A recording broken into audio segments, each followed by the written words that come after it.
to introduce you with a Bulgarian producer, Martichka Bozhilova. She's with us today, and she will give us the lecture, the Masterclass lecture on the subject about co-productions. It is called The Secrets of Co-productions, because Martichka has a really huge experience from her background in co-productions. She's working with her company AGITPROP in Sofia for 13 years now, and there is practically no big festival where her films were not awarded or shown. So I'm very happy that we have such a big expert here today, and that she will show the trailers of her films, and that she will tell us about co-productions in both ways, negatively and positively, because we all know that co-productions are reality of films in Europe today, but also it's a big challenge. So I'm very happy that you all came today, and please warm welcome to Martichka.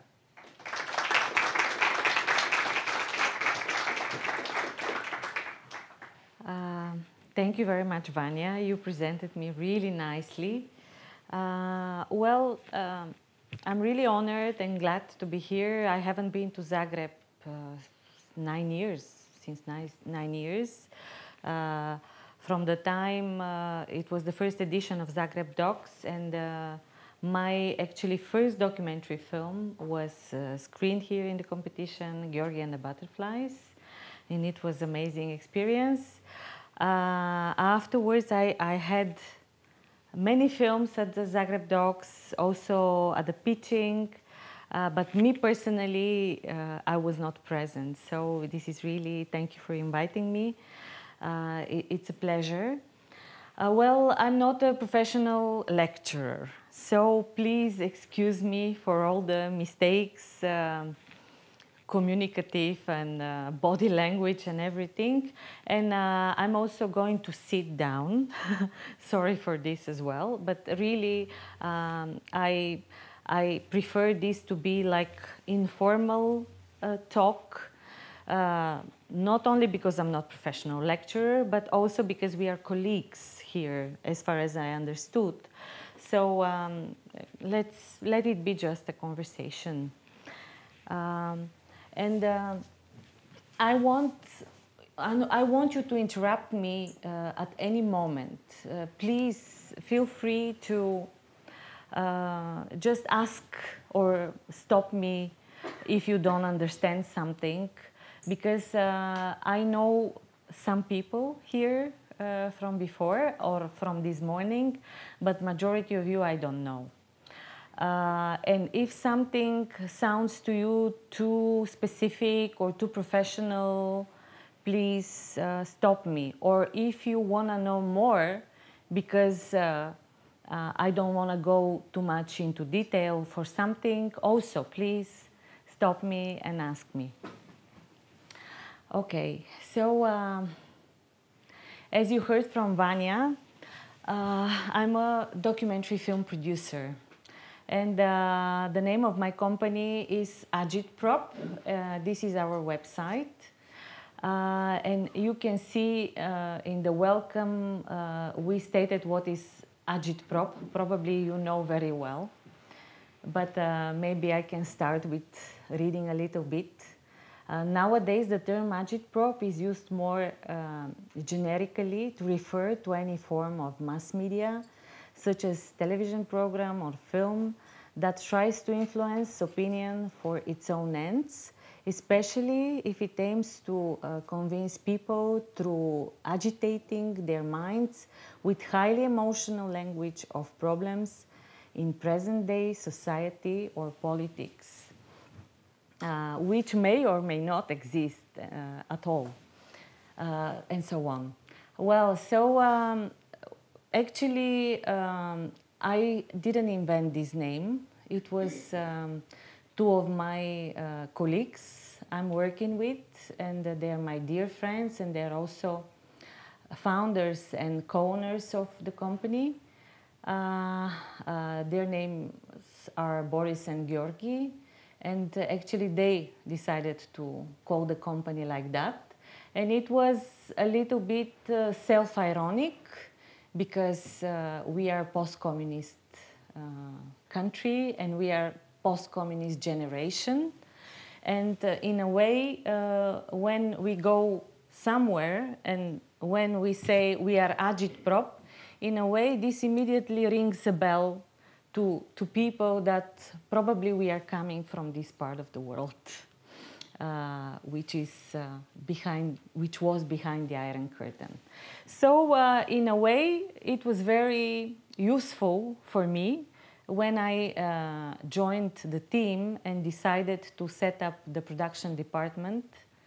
Actually, this was it turned to be very nice because majority of people, they knew vaguely what does it mean, but most of them, they didn't. And this was very nice start of the conversation. Oh, what is AGITPROP? This is this and that, coming from Russia and so on. So this was nice. This was one reason that it was good, the name. And the other reason was that actually, seriously, I believe that we are doing something like AGITPROP with the filmmaking. Because with the pieces of art or with the products we are producing, we are making sort of agitation and propaganda. We try to influence people's mind in a way with our real or not so real stories. We started end of the 90s, beginning of 2000 with the company. It was really hard time for Eastern Europe, as you probably some of you remember. The Bulgarian cinema was pronounced dead at that time, and it was even announced officially on newspaper that it doesn't exist anymore because there was no money, no law, nothing. And but still, there were people that were dreaming about making films. And at that time, I was finishing the university. I have a master's degree in law and in theology, so nothing to do with filmmaking. But I had a lot of friends studying in the film academy, and at the age of 21, I set up my first company. It was in the 90s. It was called Martichka Bozhilova, with this very easy to remember name. And I started family business because, you know, after the end of the Iron Curtain for Bulgaria, it was time for people to start to be entrepreneurs. Everybody wanted to be entrepreneur because it was forbidden before. And of course, I was among them. I set up this company, and together with my brother, with my family,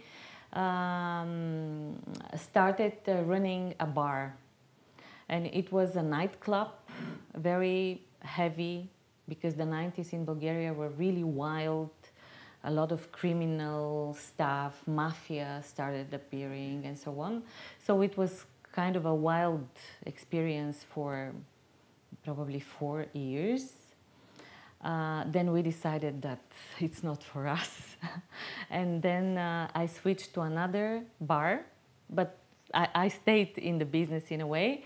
But this other place was illegal. But probably you heard about those illegal places that are actually for gathering of people from the arts, from culture, you know, young people with more experimental way of thinking and so on. So it became really a cult place in which they were playing jazz, you know, a lot of really weird cult people were coming and so on. But this didn't take so long, so it was for 1 year because actually the crisis, it was huge economical crisis and inflation. In the morning the coffee costs 100 lev, in the evening it costs 500 lev. So it was really weird. And this was our way to survive. But it took quite some time, and then people went on the street fighting for justice and for our life. We wanted our lives back. And actually this political party collapsed. And then again it started being better in Bulgaria, and people step by step started following the rules again and the law. So we closed down the illegal bar, and we started thinking about something more serious. And at the time it was 1997. I learned from my environment that they are looking for somebody to run the bar in the film academy. So we went there, and we made really a fantastic place, which still people remember. It was called a Club for Aesthetic Education, and it was something like pre-AGITPROP environment. And it was really fantastic time. I was running it for 5 years, and actually I was together with what are now the best filmmakers and artists in Bulgaria.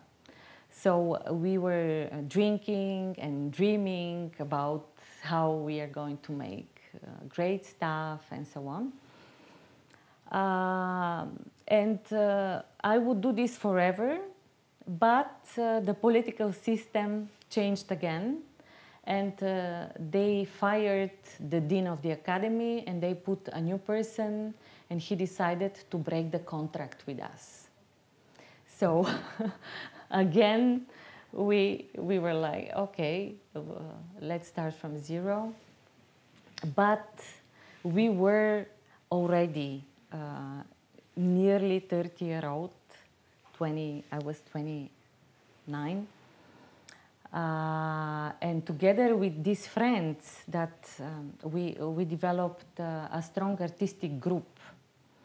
It started quite informally in the beginning, but then we registered the production company with my friends, and we decided to do films.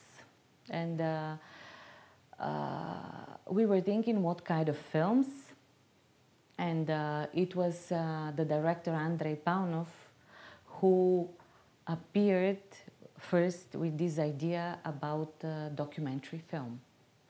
And of course we are following Soviet tradition in which documentary cinema is something secondary.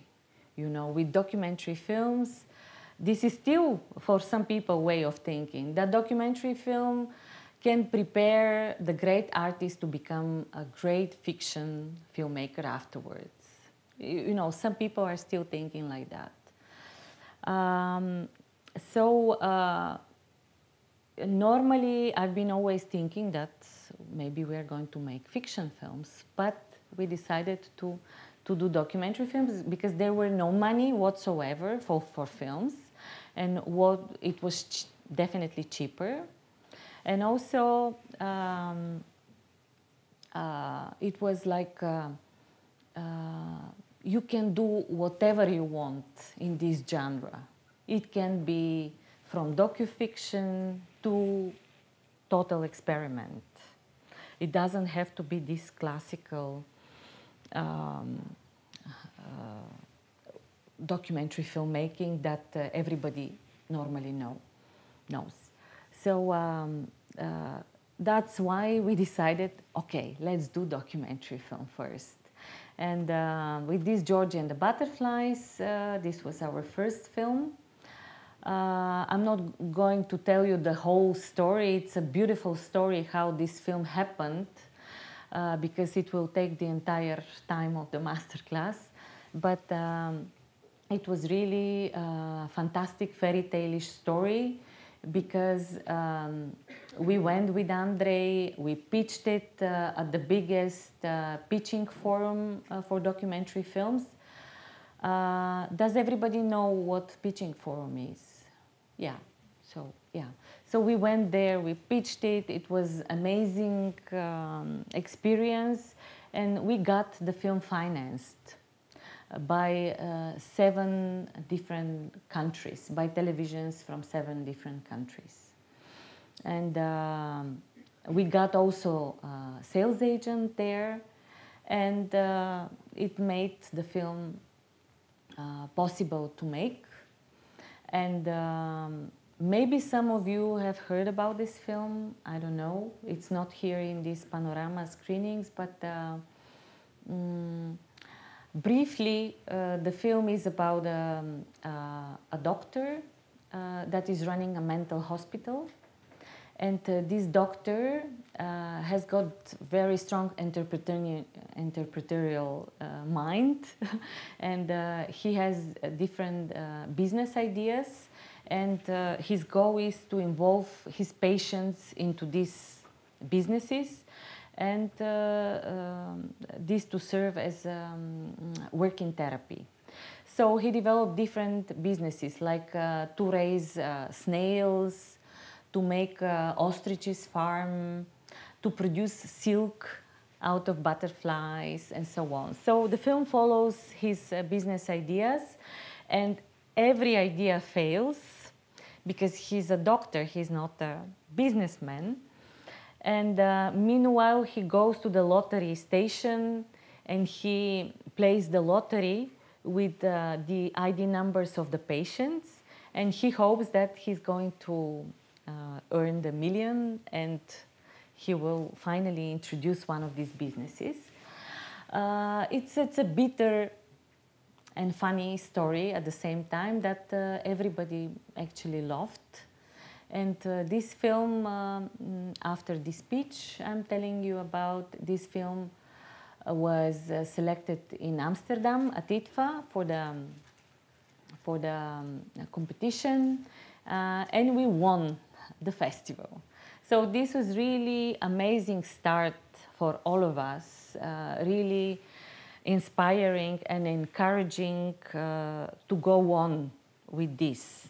And because the film was, it's not an ordinary documentary film. It was shot on Super 16, it's pure cinema, with fantastic character and also cinematography. So we decided that this is maybe our direction. That and years after, we kept on doing those type of films that are somewhere between fiction and documentary, that have very high level of cinematography and really cinematic value. And that's how everything started. And then we went on with and produced and made first not very many films, because you know, it turned out for me as producer that to have one success, it's totally not enough. And with every new idea, you start from zero.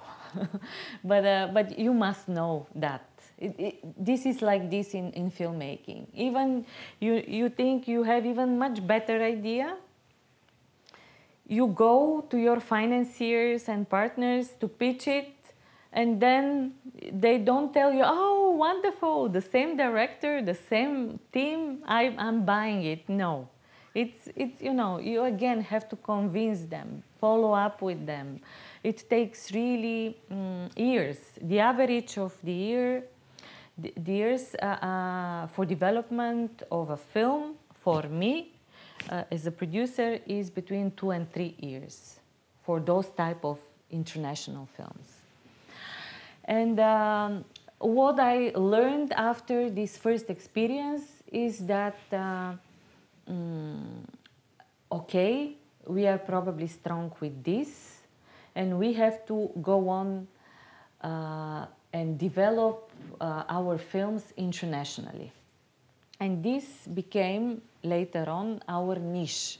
So there are many producers in Bulgaria that are doing documentary films, but very few companies, probably like here in Croatia, but you are guys doing much better than in Bulgaria.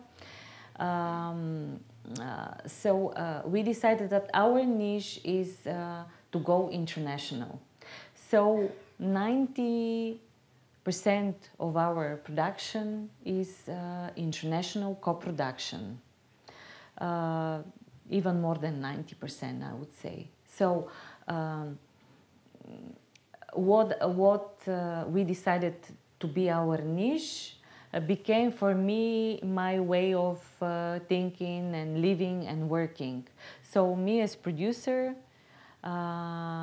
since then, 12 years ago, 13 years ago, I travel every month, at least once a month, maybe twice, sometimes even 3 times a month, somewhere, to meet with potential co-producers, to go to festivals, to pitch projects, and since 5 years also to teach, because you know, step by step I became also tutor or mentor or group leader and so on.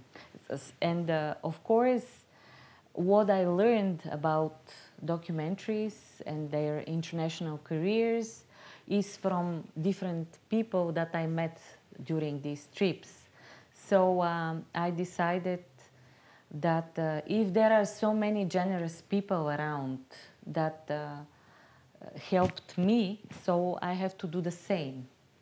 So every moment I'm trying to be also generous and give feedback to people. I think that this is extremely important, and that's how you can keep the sustainability of independent documentary filmmaking.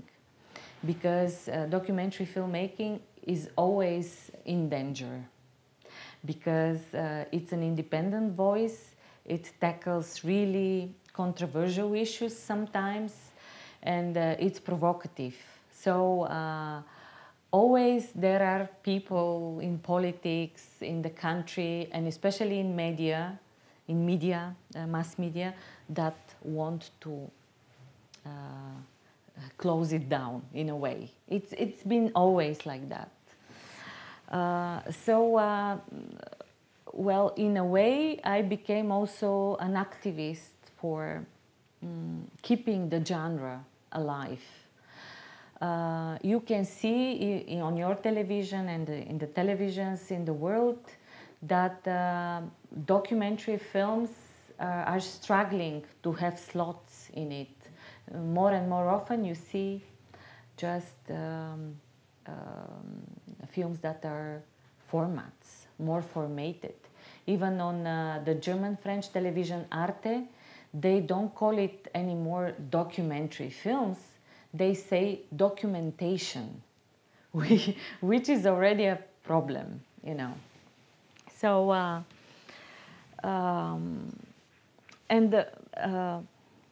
also after being a producer, last year I was elected to be a member of the Executive Committee of European Documentary Network, and this is the European professional organization that is dealing with lobbying and with fighting for documentary cinema.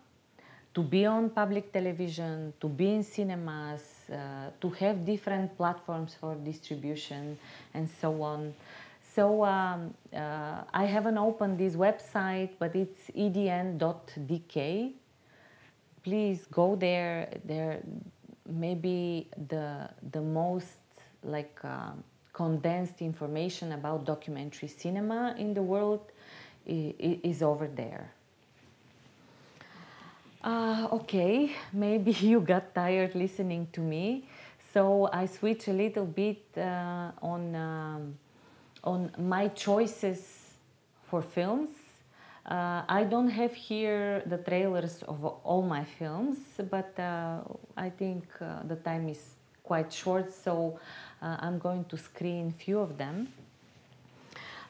Just to see what kind of films would interest me to produce, having in mind this niche I was telling you about, this international way of producing. Because, you know, coming from my choice to make international films and to wider the audience for the films I'm producing, this in a way influences how the film are made and which topic I'm choosing. It doesn't mean that I choose international topics, not at all, because you will see that the subject, most of the subject of the films are very local, with about very specific people or places, but the way they are told is quite universal, because all we are human beings, we are dealing with emotions, and the emotional storytelling is actually the trademark of AGITPROP. That's why our films are understood everywhere. They are understood on the Balkans, they are understood in Asia, in America, not equally, of course. Everybody sees probably different things, but it works emotionally, so people can find something for themselves in the films. And here I would like to start with a film that is quite new and was really doing very well all over the world during festivals. It's called The Last Black Sea Pirates.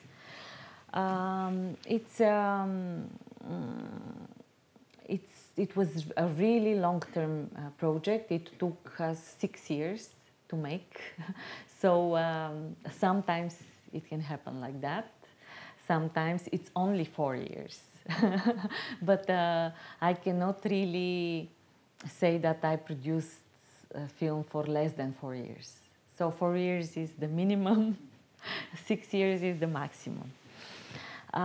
So this film is about a small remote beach on the Black Sea, actually the only one that remained virgin and not touched by tourism. And it's about a group of marginalized people that call themselves pirates, and they are ready to defend the beach because the British company is taking over. So I will screen the trailer. Can we? Yeah.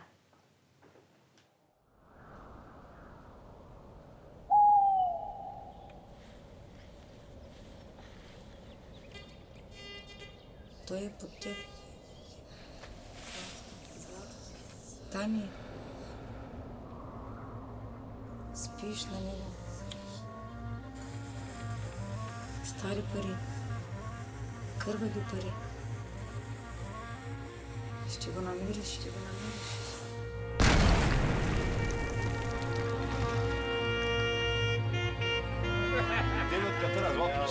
За 9 човека по един деца ги стига. Със силкоч хора за златото, ви пияни маймуни няма да...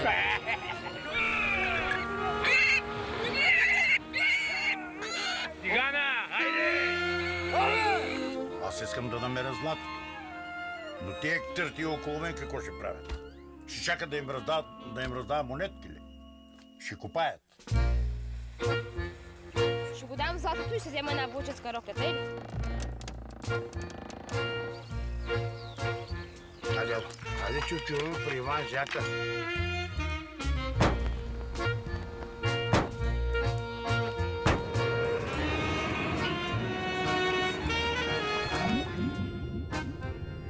Със сигурност има, обаче никой не знае къде е.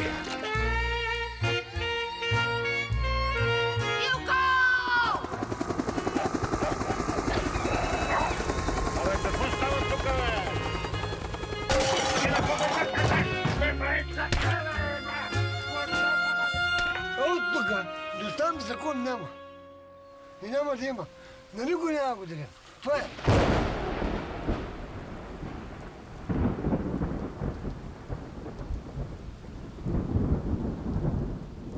This film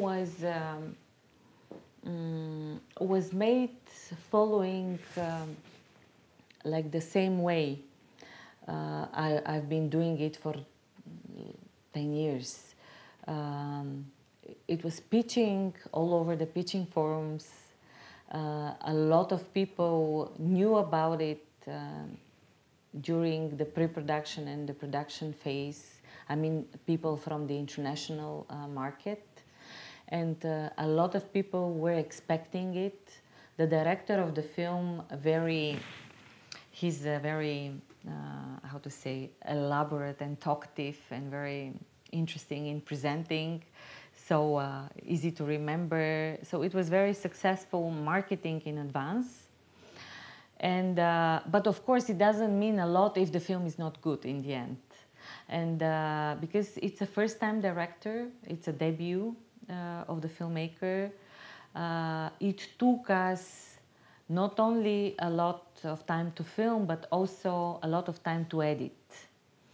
And it was really a struggle. But in the end, we found it. It's really fantastic that also I was working with so devoted people that they didn't really give it up like it can be probably normal. Or I was not from among those type of producers like you can see in Western Europe. That say you have these 2 months for editing and then you deliver to me because it's in our contract and full stop. So it was kind of sacrification and devotion from both sides, and it was rewarding in the end. We did this film with also in association with a few international TV channels, but not so much. So it's a relatively low-budget film, and also in association with ZDF Arte. So you can see very local subject, very specific. Our pitch was, okay, those are these strange people, this is this place. It doesn't look like European, but it's in European Union, and it's 1 hour flight from Berlin, for example.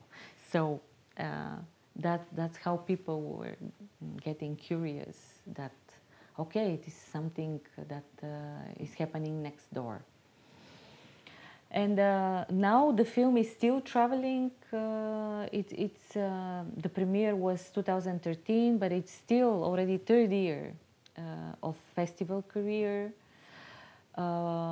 It's still going on festivals, which is really amazing because the normal life, festival life for a documentary film is around 1 year.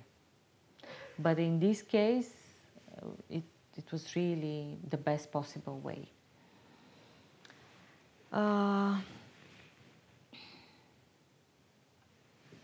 Well, another subject that I would present to you that is totally different, and it's a pure co-production because during the last 5 years I started also co-producing films. which means those are not films that I initiated together with the director and the creative team from Bulgaria, but this is a filmmaker and main producer from another country that are approaching AGITPROP and myself to co-produce the film, to be a minority co-producer. This is something that I've been looking all my career to attract co-producers to join my films. And then all of a sudden in my career I reached a stage in which other colleagues of mine, they were thinking that they have credibility, I mean that I'm trustful enough to be their partner. And that's how I produced a lot of films, co-produced a lot of films as minor co-producer, sharing the film together with the other producers. And this is one of these films.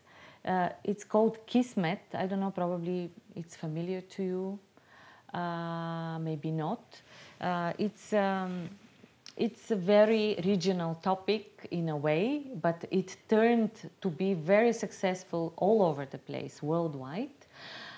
It's about the phenomena of the Turkish soap operas that you have here, and we have in Bulgaria, and like half of the world has it. And it's a very interesting approach of the filmmaker. It's a Greek filmmaker, Nina Maria Pascalidou, and she got inspired by her grandmother, that is a big lover for Turkish soap operas, and has really like a very nostalgic feeling about old times, you know, so because we were former Ottoman Empire countries, but it turned out that those soap operas got so popular also in Asia, also in Scandinavia, and they are conquering the world practically. So the director succeeded to have all these stars from the Turkish series for the film as really exclusive interviews on one hand, and it helped a lot for the marketing. But on the other hand, which is much more important, was that she succeeded to cast female characters that are lovers for Turkish soap operas, and that got influenced by watching, got influenced in their personal lives. And this was very strong, especially in the Arabic and North African countries, because these female characters, they changed their lives. Some of them, they divorced their husbands, another got strength to go on after harassment or like domestic violence and so on. So I'm going to screen the trailer just to have the feeling from this film.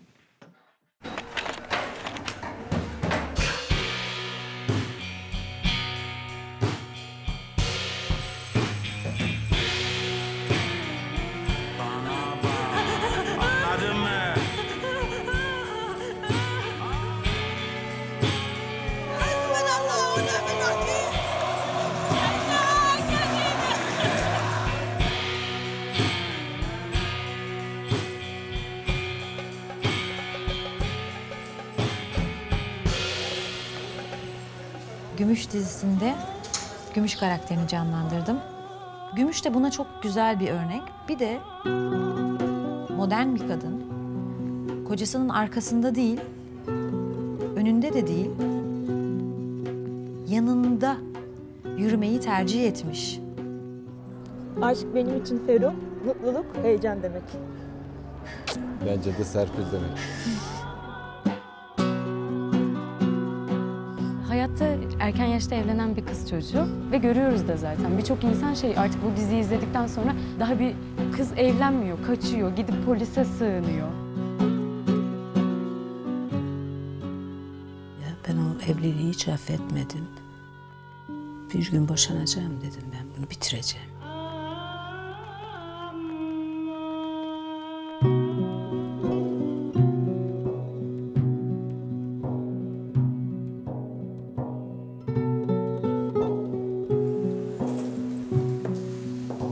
Bir sürü kadınlar geliyor ve söylüyorlar, ay keşke Hürrem gibi olarak cesur ve yani cesaret bulursam böyle hayatımda.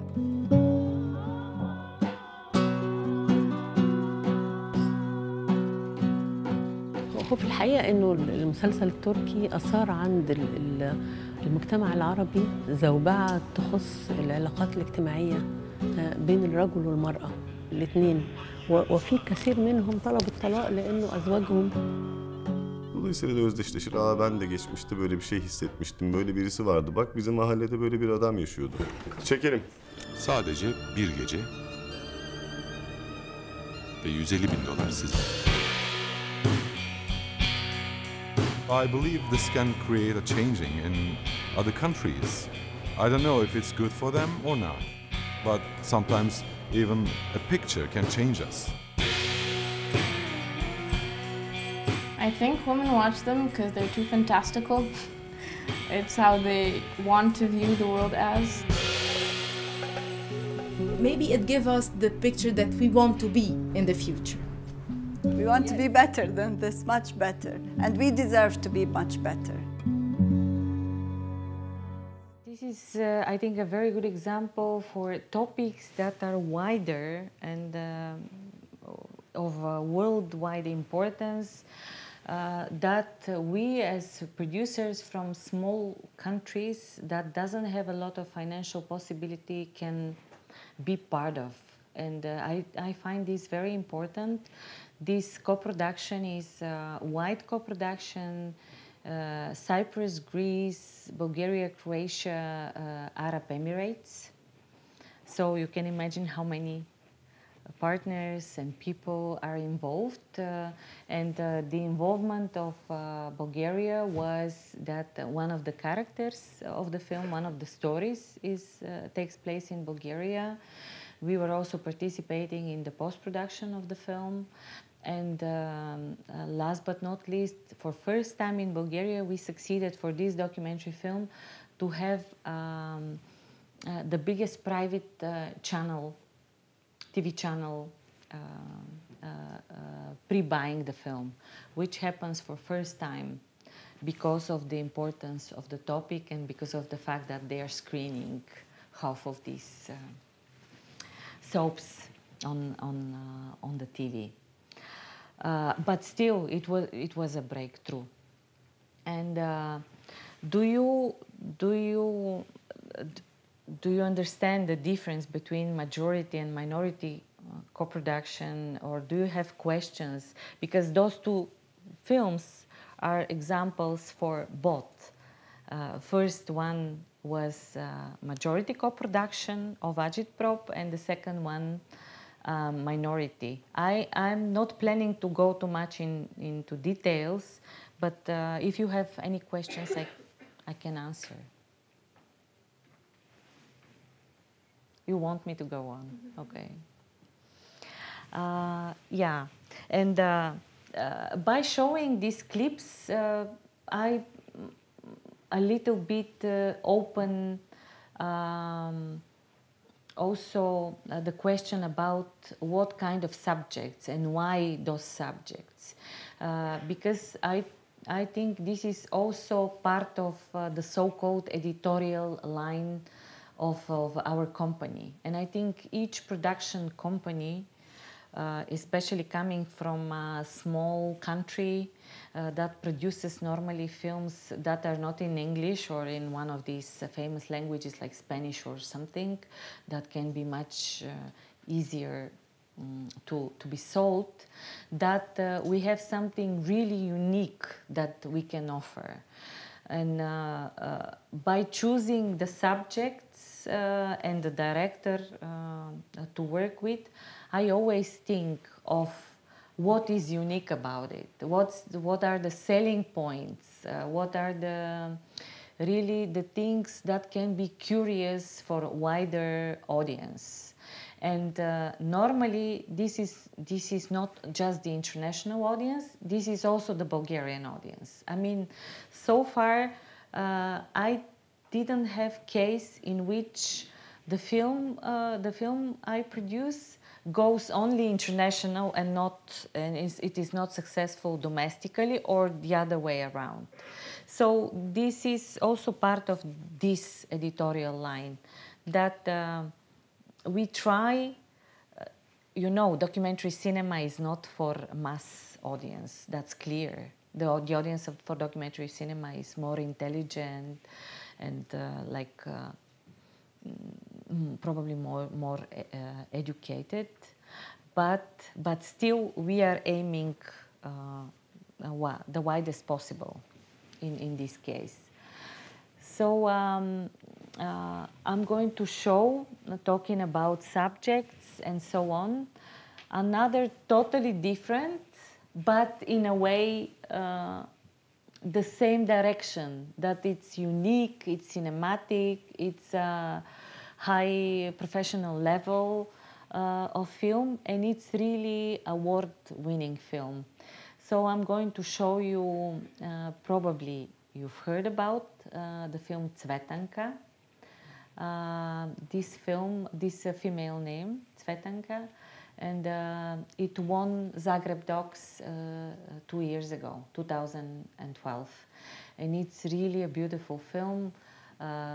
It went to many festivals. It still travels. It got more than 12 awards, most of them like Grand Prix here and there.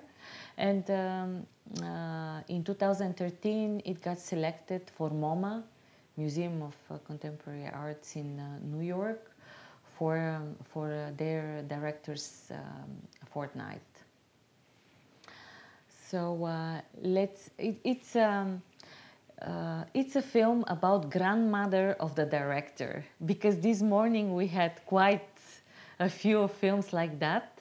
Actually, very often you can see in documentary world that the filmmaker his first film or one of the first films is making film about his grandfather or grandmother. And at first sight you say yourself, okay, another film about grandmother. And normally producers or commissioning editors and financiers, when they hear, oh, this is film about grandmothers, they say, okay, again. But this is really unique. And when the filmmaker came to me, he showed me a few scenes he has filmed already. And I was really struck by this. And I said, okay, grandmother, it doesn't matter, I'm in. And it's a Bulgarian-Swedish co-production. I can tell you more about after you see the trailer. Бех командирована в 11-та поликлиника. Участъков лекар бех.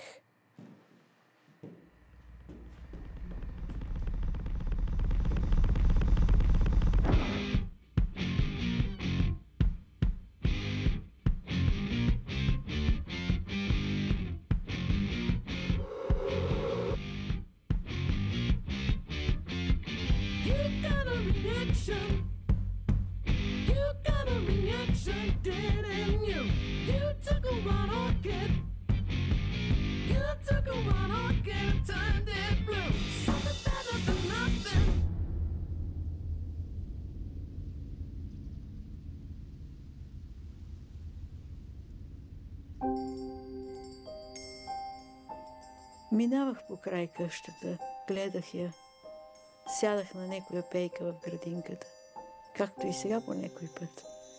Даже един ден, дето беше детската ни стая, застана на прозореца така и се облегна сегашната стопанка. И така се гледахме през улицата. Като седна в градинката, И гледам къщата и като на кинолента минават спомените. Какво е било? Как сме живели? Това, което се е случило. Много странни чувства и вълнения. За несправедливостта. За злобата на хората. Как на нещастието на някои хора, други са градели своят по-спокоен, откраднат живот.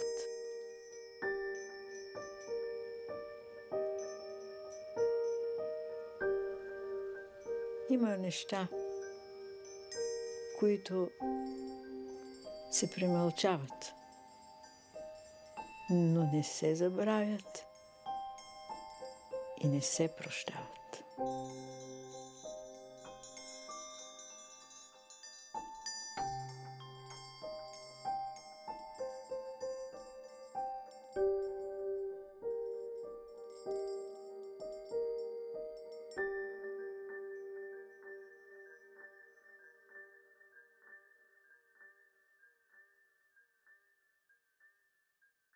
Everyone who watches this film is crying. It's really amazing. I always get moved from it. So it's an amazing mixture between documentary, fiction, experiment, set design, and it's really beautiful piece of art. I wouldn't even call it really only a film. And I got involved. First, my mom is called also Cvetanka, so this was first, like, I immediately got attached to it. But then it's really a tragic life, full of. This woman was a doctor. And her life was during 3 different political regimes, and she experienced betrayals, wars, infidelity with the husband. It's really, I mean, everything you can imagine, turbulences happened to her, and she's just an ordinary woman that as a small child was dreaming to become an actress, but it never happened. And now it's really amazing that in the end of her life, her grandson, the director of the film, he gave her this present, and this is really the best role she can play in the life with this film. It was really amazing. Unfortunately, she didn't survive to see the film. She died during the post-production, and the premiere of the film was during, it was 8th of March, the female day, and it happened to be her birthday. So probably she was somewhere. She was watching it somewhere from the sky. So it was really moving, the whole production, and then the career of the film was really amazing. So for me, it was a wonderful experience. Even I didn't get a penny from it, you know. So it's one of these films that you just get involved.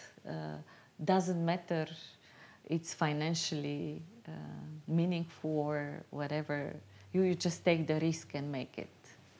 And I never regretted about it. Because the time is going on, in total, I produced around 30 films so far, so I cannot screen all of them, but I love all of them, and I love the characters, because in documentary films you get attached to all your characters. With some of them, I'm still in contact. We are on the phone. It sounds exhausting, but that's how it is. But generally, the production environment, the production landscape in Europe, and especially in our countries, didn't get any better, I would say. It's hard time for documentary films, like never before, because when I was starting in the year of 2000, it was in a way paradise for documentary films. It was the time of the most famous Michael Moore's films that were on cinemas, Être Avoir, if you know what I'm talking about, by Nicolas Philibert, that was on cinemas, making box office bigger than fiction films and so on. I can tell that some of my films also gained bigger box office on cinemas in Bulgaria than fiction films. But because of the economical crisis that happened, because of many other reasons, mostly what is going on the television, documentary films are really difficult, more and more difficult to be produced. So step by step, it also influenced me and our editorial line. So 5 years ago, our company would produce 3, 4 to 5 single documentaries a year. It's not any longer the case. I'm totally honest with you. So now I would say we are producing 2 films, documentary, creative documentary, beautiful documentaries a year, which is totally not enough for a production company to survive. We started switching also to other types of film, which are also great. I love to new challenges and new ways, professional ways. So we included in our slate of production also fiction films, and also some documentary series that are pure television, but that are high quality, that gives to the viewers added value, that are not like the ordinary, I mean, what we are seeing on TV, and we are calling it documentary, because even Big Brother is documentary format, if you don't know. So, but we are doing this. We are producing it. We are making our breakthroughs also on the private TV. We produced the first original Bulgarian content for HBO, and we produced the first Bulgarian original content for National Geographic. And now we are developing new films and new products, new formats for these TV channels. So that's what we are doing at the moment, production-wise. At the same time, and I want to spend little time, because for me it's very important, and I think it will be interesting for you. 5 years ago, we started initiative that is non-for-profit, and we inaugurated a center called Balkan Documentary Center. I know that Croatia doesn't like very often to be called Balkans, but since it's something positive and it's created for support and for better things in documentary cinema, I hope you will accept it. We started, we started something that we called Balkan Documentary Center, and I'm its director. And this is initiative that operates mostly around our countries here, ex-Yugoslav, Romania, Bulgaria, Greece, Turkey, Albania, Cyprus. But also we cover the entire Europe if there are European producers or filmmakers that are willing to co-produce with our countries. So what we are trying to do is to support our local filmmakers and producers, to foster filmmakers to open independent companies for documentary films and really to produce independent content, what I was talking about before. What we are doing at EDN, also European Documentary Network.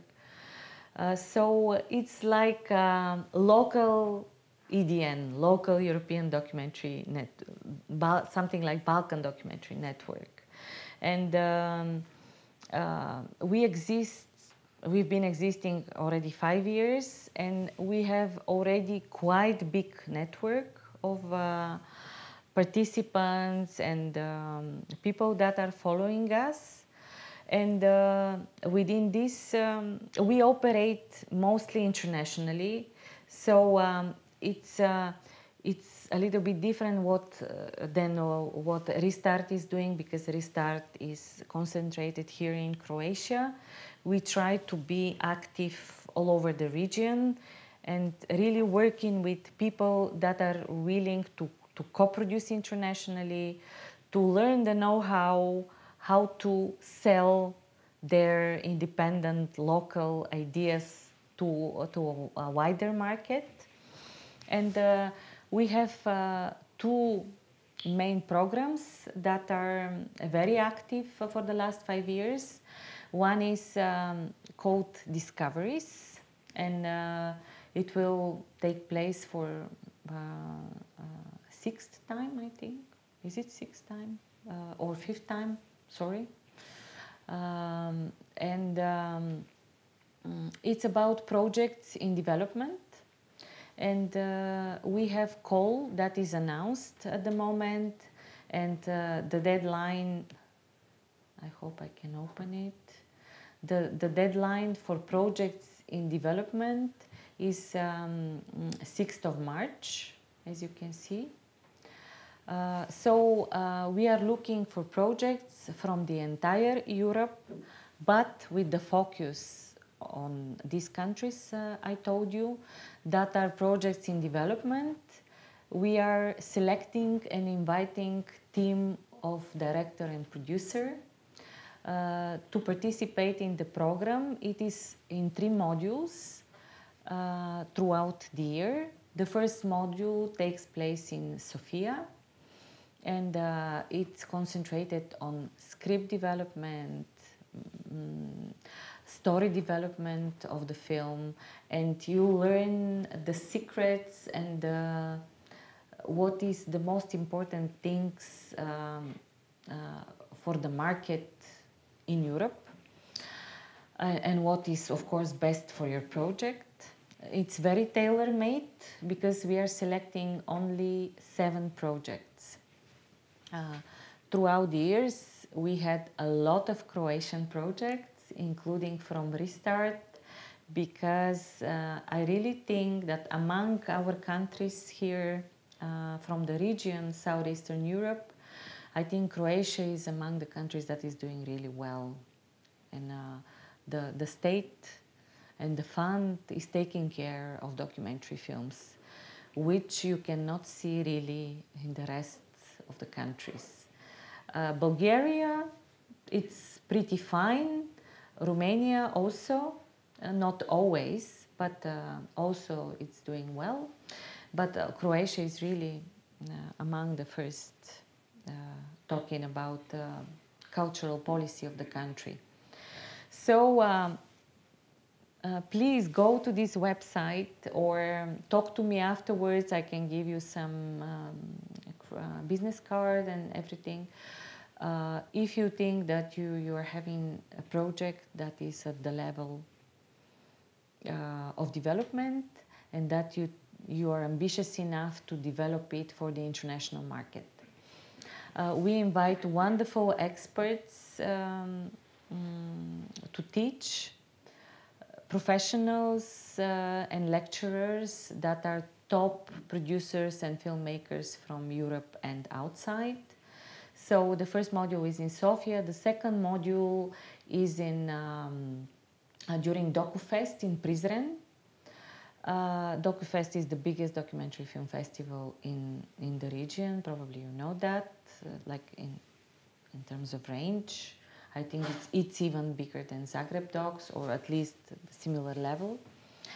And in Prizren, we are having a pitching of the projects, and we are giving cash prize for best project, for best pitch. And then we have a third session, third module, in which all these 7 projects and producers, they go to a real documentary film market. Throughout the years, we were having our projects and participants at DokLeipzig in Germany, in Malmö, Sweden. This year will be in Ihlava, Czech Republic. So we are trying really to put our participants in a real marketing situation in which they go and pitch their project to the buyers, or try to network and develop contacts. Because everything in this business is contacts, you know. I started with the fact that I travel nearly all the time, and this is because of the network. So networking is I think the main thing in this type of project development. And the other program we are doing is called Documentary Ravkat Boutique. Probably you've heard about. We are doing it in cooperation with Sarajevo International Film Festival. It takes place in August during the festival, and it's about documentary film projects at Ravkat stage. And it's a highly selective and very prestigious program. We select only 5 Ravkats, so it has to be really ambitious, cinematic and high-level documentary films that are aimed for possibly a festival circuit, also for cinema, but also for television, of course, because television is anyway our main client still for documentary cinema. And then we invite those 5 selected projects in Sarajevo, and they receive big publicity over there. We have festival selectors from very important film festivals that are present and that are watching the Ravkats, and they are considering the films for their festivals. And last but not least, we have 6 prizes.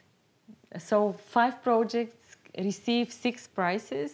Of course, not every project receives a prize in the end. So one project can get 4 prizes, for example, if it's really good.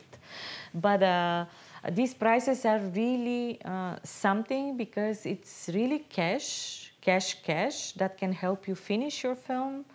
And we have one quite substantial award that is, we have one of the award winners here, by the way. Another prize is in the amount of 20,000 euro, but it's in post-production services. But it's really amazing because you can get your color correction, your DCP, and so on done out of this award. So those are the 2 programs we are having, and because it concerns you also, because Croatia is really a country that we cover in our activities, but also one of the best projects are coming from Croatia. That's why I spend this time to talk about it. And we have very active Facebook page. I just want to open it just to see. It's the Balkan Documentary Center, and it's very, I mean, we try to update it very regularly, and please join us. So I want to maybe open the floor for questions because I think it's 22 to 6, so it's the time, right? So please don't be shy. Do we have? Yes. Okay, okay. So can you? Yes.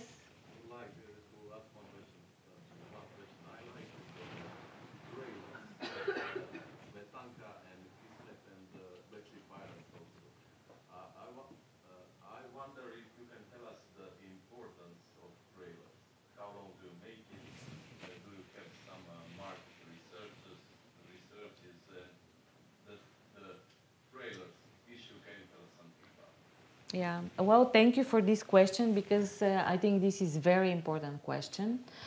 But you have to know that there are two types of trailers. One is the pitching trailer, the one that we are producing in advance and with which we are selling the film, and it's very, very important. Even in Europe, there are workshops and mentors designed especially for that, how to produce your pitching trailer. This is really art. It's very specific, and it's aimed not to bigger audience, but really to concentrated professional audience. And there is no recipe, unfortunately, for those type of things. So it depends from film to film, from subject to subject. If your filmmaker has found really amazing character, but his style is more journalistic, for example, so it's better for you as producer not to go for a very cinematic like trailer that tells the story through pictures, but really concentrate on a character, like close-up of a character, and then we are totally concentrated on what he's saying or she's saying on the screen, and this is just enough to buy the film. Sometimes it's the other way around. Sometimes your selling point, your strongest point is the cinematic value and the location and I don't know what. So then you have to put more effort and money also up front because very often we are investing in trailers our own money because it's in the beginning of the financing phase. But when you believe strongly in something, you just do it, and you hope that you get rewarded in the end. So these are the pitching trailers, but then there are trailers. What you saw were the trailers of the films that were already produced. So there is a difference.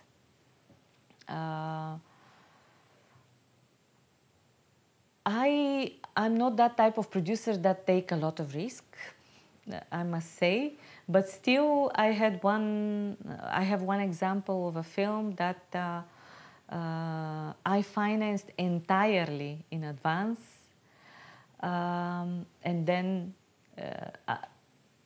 it was successful and it was sold out internationally, and it still, I mean, still have some money to be covered, but it's coming. Probably in the end, the result will be zero. I mean, if you wanna, I can show you. The film is called Dad Made Dirty Movies. This is a film that I tried to sell in advance. It was pitched to some pitchings. It was even presented in Toronto at HotDocs, but the subject matter is specific, so North America wouldn't put money on this, especially in advance. And in Europe, they were thinking it was too American. I here have, unfortunately, not the pitching trailer, but the trailer of the ready film, but you will get the point, and I can tell you a little bit more about it. So, can we have the light off?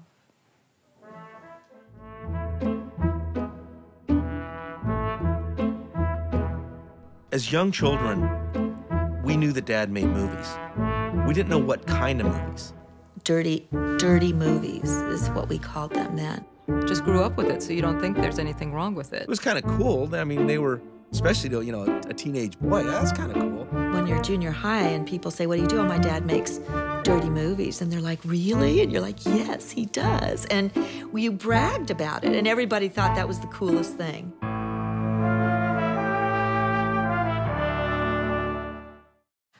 Yeah, so you can see it's about the 60s, the amazing, magical 60s, Hollywood, America, the entire film is in English.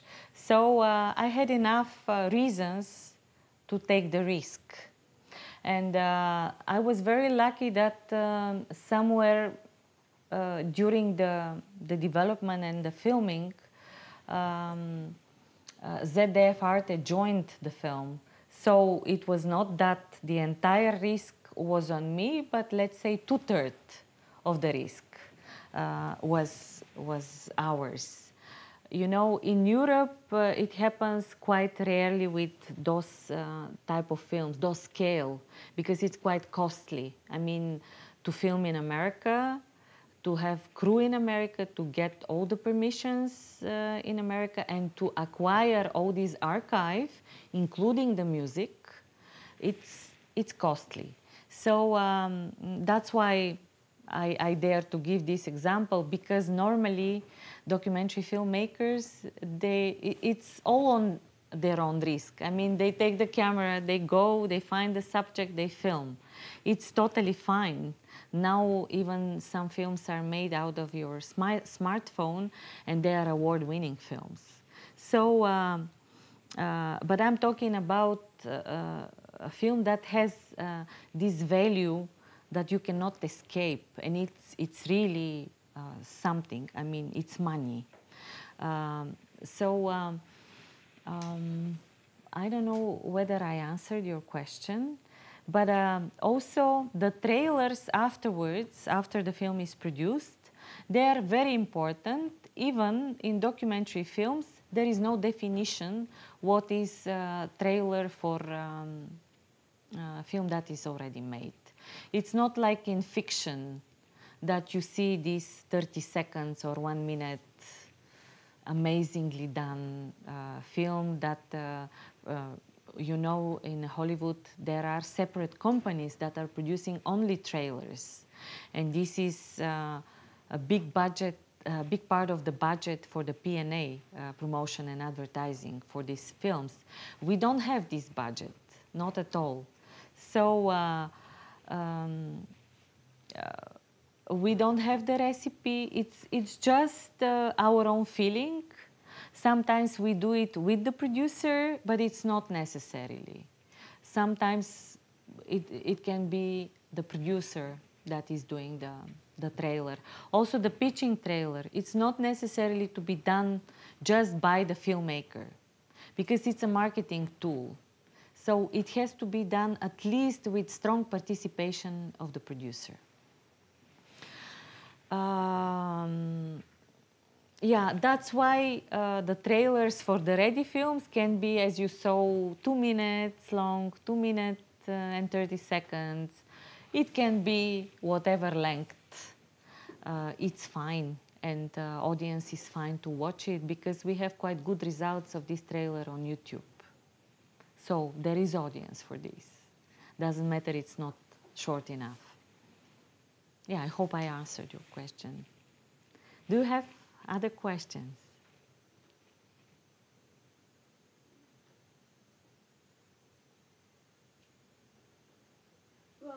just what are the downsides of co-production?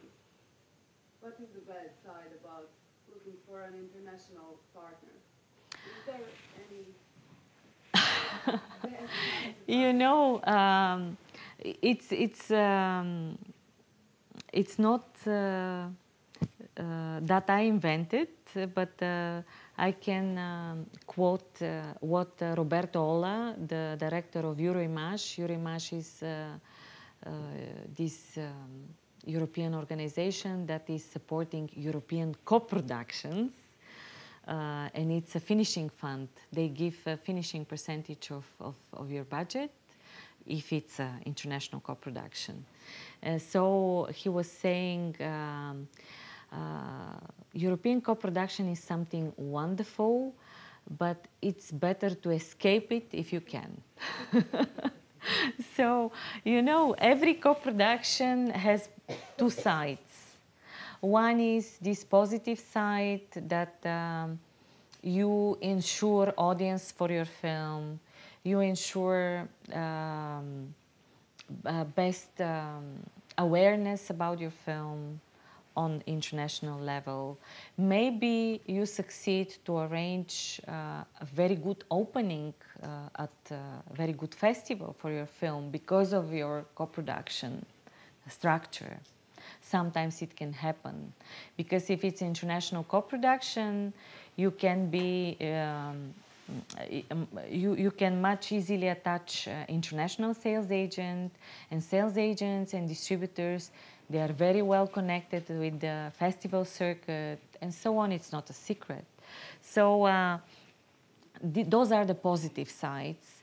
But then there are a lot of complications that happen and you cannot escape that. And this is the fact that your production sometimes doubles the budget, which, you know, normally you can produce this film for this and this money, but in case of co-production, it's not possible because, you know, it's costly, the fact that another team is joining the film. And then a lot of items in the budget, all of a sudden, they grow. But it's not only financial, it's also time-wise, the time frame of your project is getting double because of this communication. Sometimes it's not enough to have Skype meetings. Sometimes you have to take the plane, go and solve a critical situation. And then, last but not least, you have another entity that is co-sharing the film, which means that they have saying on the film. Especially if they participate, the co-producer is participating with a substantial amount, they can have the saying about the rough cut, they can have the saying about the number of shooting days, and many other things that you need to change during the production, about the deadlines, about the time of the post-production, all this. But of course,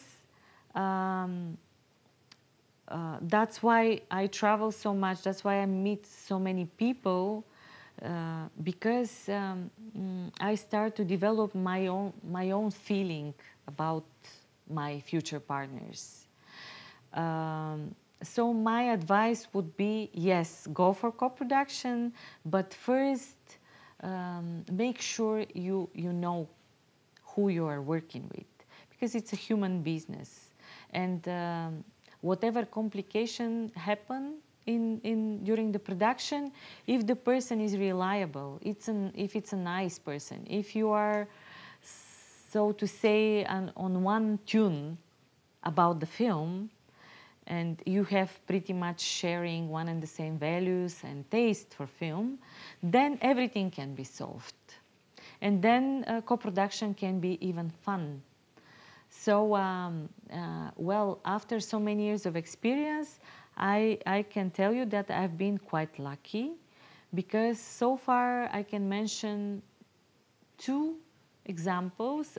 I don't want to mention, but I can say that I have 2 cases out of the entire my career that went wrong with the co-production.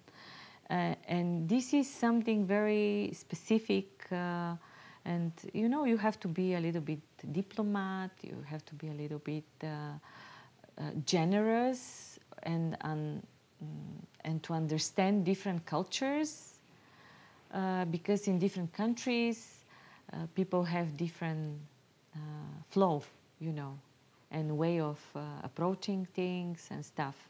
And if you are open and generous enough to it, then it will work. So in the end of the day, I would recommend it. Yeah. Other questions?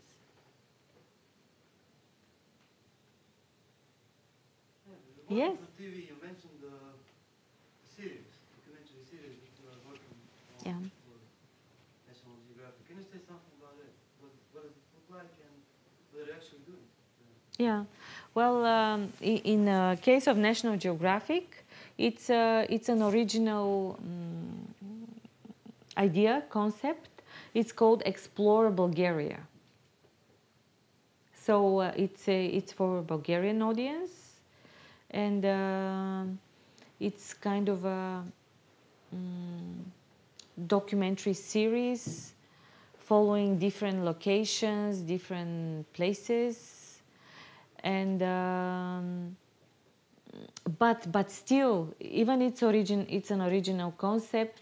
It follows the legendary standards of National Geographic, meaning high level of picture, really very, for us it was a brand new experience to use particular cameras, to use helicopter cameras, and you know, this specific way of producing the picture itself and the quality, but also the content.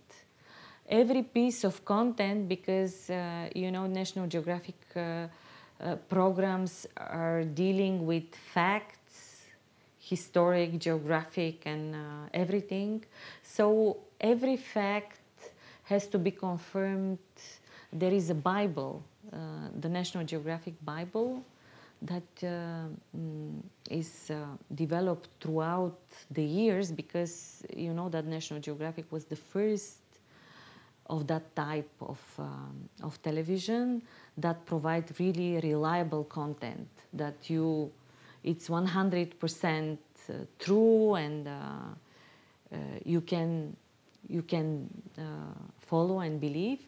So we had to also experience that. This was amazing experience for me as producer, because I was working with Washington office of the television. It was like everyday communication.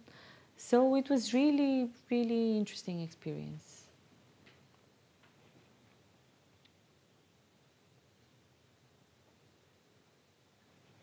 Other questions? Yes?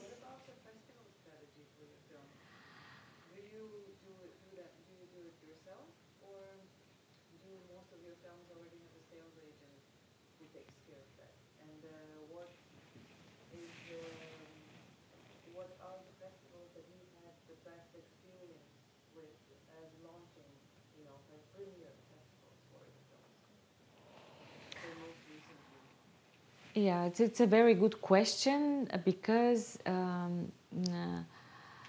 I want to share this with you, because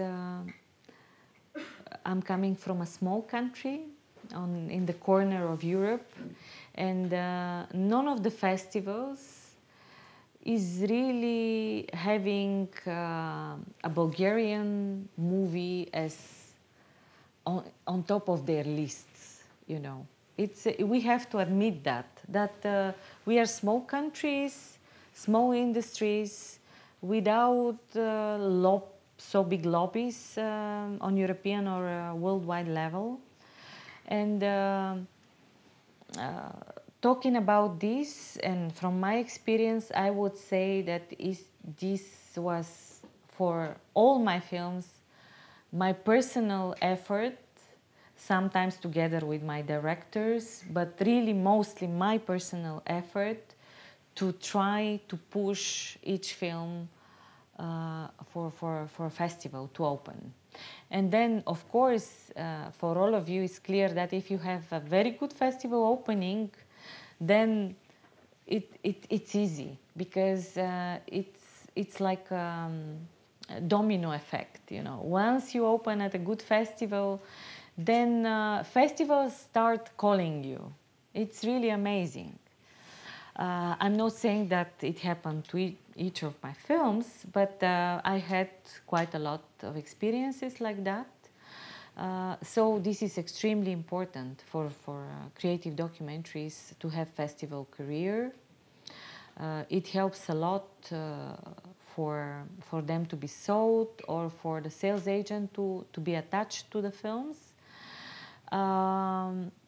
Well, nowadays I can say that sometimes I already have examples in which sales agent can call me in advance and have the film before the festival selection. But the majority of the examples for me, from my personal experience, is that sales agents are waiting for me to inform them where the film is opening, at which festival.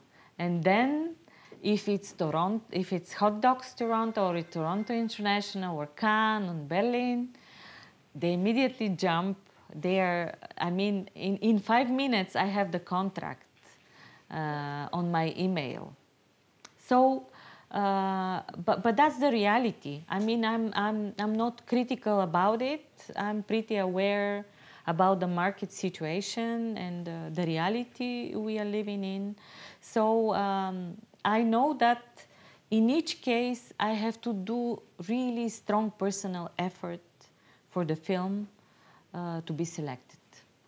So I try to make sure that this and that festival programmer is present at the screening of the film, or I make sure that I give personally a copy of the film, or nowadays copies are not that popular, but you send the link and then you check whether they really watched it or not. So that's how it is. It's really honest opinion. Yeah. Any other? Yes? What was the production time for your National Geographic documentary series? Production time, you mean? For the whole series. From the script to the release, or the shooting. Because the entire production was 1 year. First were the recce's, development of the script, script approvals, and so on. But the production time of the shoot was 2 months. So thank you very much for being with me and listening to me. Yeah, I think that was it.